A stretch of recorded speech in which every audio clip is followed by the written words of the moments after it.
We're gonna shoot something really big. So I want to talk to you today about the one mistake as producers of web series that you might be making that could spell doom for the success of your web series. And that is building an audience first. Let me explain what I mean by that. The thing I see most often is filmmakers and series producers building really expensive, super awesome web series, sometimes 5, 6, 7, 8 episodes at once, and then throwing them over the transom and praying for an audience, right? There's little that sort of putting it up on your personal Facebook page and your, 5,000 Twitter followers that is going to make that profitable or enticing to a buyer. Buyers want audience. They don't care if they show a 2-hour film of just a static shot of a ham sandwich. If that comes with an audience, that's what they care about. And if it comes with an audience that speaks to their audience, boy, they're willing to pay for that. And if there is no audience, it doesn't matter how good the web series is. And I know it sounds insane for me to say, well, just build an audience. Well, that's not how it works, right? That's like me saying, well, first, if you want to make $1 million, get $1 million. It's not like that. The way I have been successful is by communicating with the people that are really into the subject matter of my whatever it is I'm making. And I make stuff that I'm good at, and I keep speaking to the same audience so I don't have to keep rebuilding it over and over again.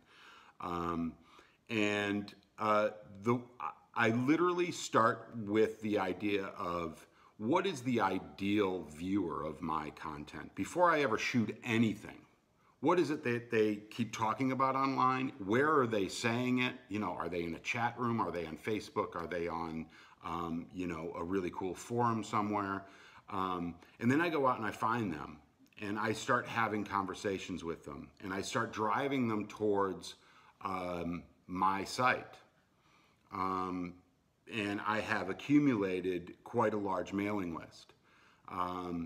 And it doesn't have to be so big. It's not like you have to have 500,000 people to start monetizing what it is you do.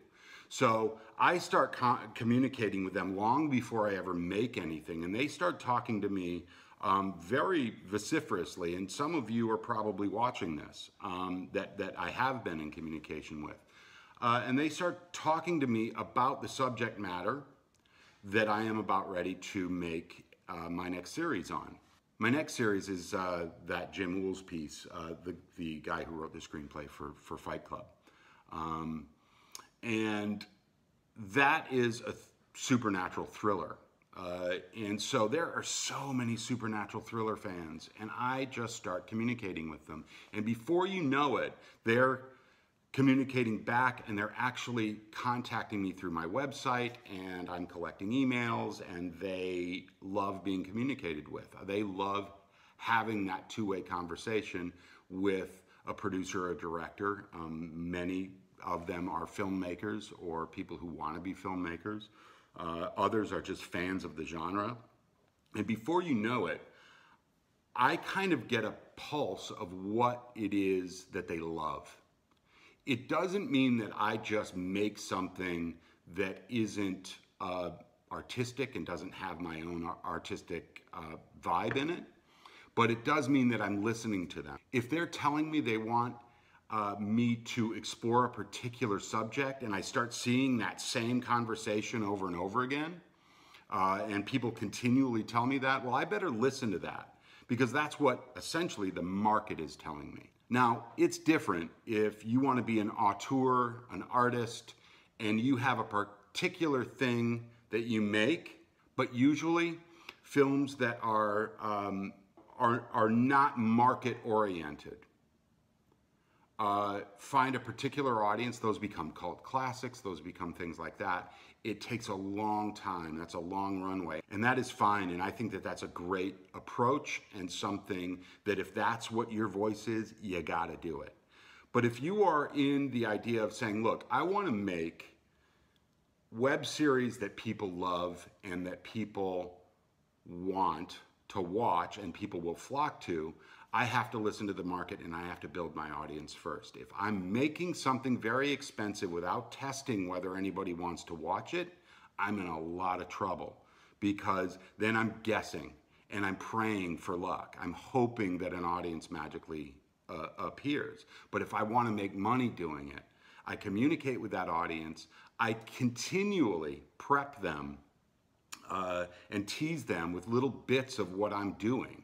And believe it or not, they are, by the time I launch a web series, they're jacked.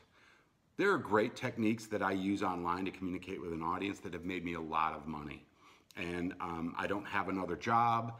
I don't have to do a ton of gig work. I get to make my living from making web series and from making the work that I love and also making the work that my audience loves. And so really it becomes this great symbiotic relationship.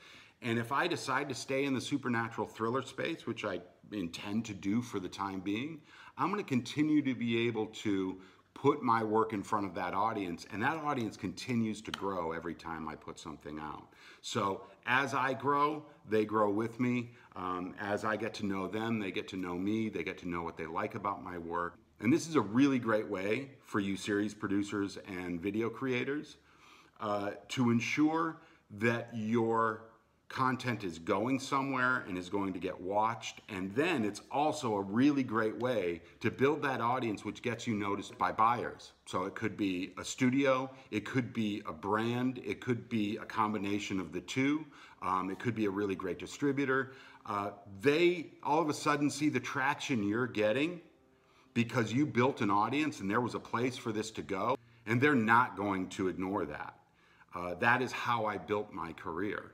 And I continually farmed. I created a farm basically and planted these seeds, and believe it or not, that audience grew and grew and grew and grew. And so I am really hoping that we can continue this conversation. If there is anything you want to discuss with me about how to do this, go ahead and write to me through my website, alexlemay.com. And we'll have a conversation, and I'll start walking you through how you can do this too. I look forward to hearing from you, and I'm so glad that you guys are creating, and I'm so glad that you guys want to make things that are different from what we see on television, that are different from what we see in the movie theaters, and you're stretching our imagination. And you're asking of the audience that we go on this great ride with you. So let's keep it up and let's continue the conversation.